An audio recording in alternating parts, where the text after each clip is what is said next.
ইসলামী bank news top 10।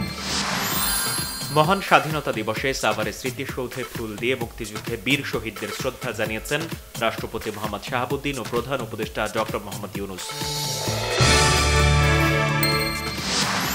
২৪-এর গণঅভ্যুত্থানে স্বাধীনতার চেতনাকে রক্ষা করা হয়েছে, জাতীয় স্বার্থে সংস্কারের প্রশ্নে ঐক্যমত্য গড়ে তোলার তাগিদ উপদেষ্টাদের। বিএনপির স্থায়ী কমিটির সদস্য মির্জা আব্বাস বলেছেন, যারা দ্বিতীয় স্বাধীনতার কথা বলে তারা আজকের দিনকে খাটো করে দেখাতে চায়।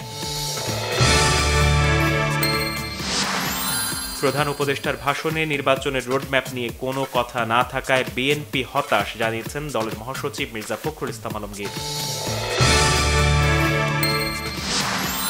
মহান স্বাধীনতা দিবসে সারা দেশের নানা কর্মসূচিতে মুক্তিযুদ্ধে বীর শহীদদের শ্রদ্ধা জানাচ্ছেন সর্বস্তরের মানুষ। ঈদ সামনে রেখে ঢাকা ছাড়তে শুরু করেছেন মানুষ, বাস ট্রেনে ঘরমুখো মানুষের ভিড়। ঢাকা নরসিংদী ভৈরব বাজার রুটে চালু হলো নতুন কমিউটার ট্রেন। এবার কৃষ্ণ সাগরে নৌ যুদ্ধবিরতিতে একমত হয়েছে রাশিয়া ইউক্রেন। রিয়াদে দুপক্ষের সাথে যুক্তরাষ্ট্রের আলাদা বৈঠক। বিশৃঙ্খল পরিস্থিতি সৃষ্টি করে দেশকে খাদের কিনারায় নেয়ার অভিযোগ তুলে বিক্ষোভ সহিংসতা বন্ধের আহ্বান তুরস্কের প্রেসিডেন্ট এরদোয়ানের।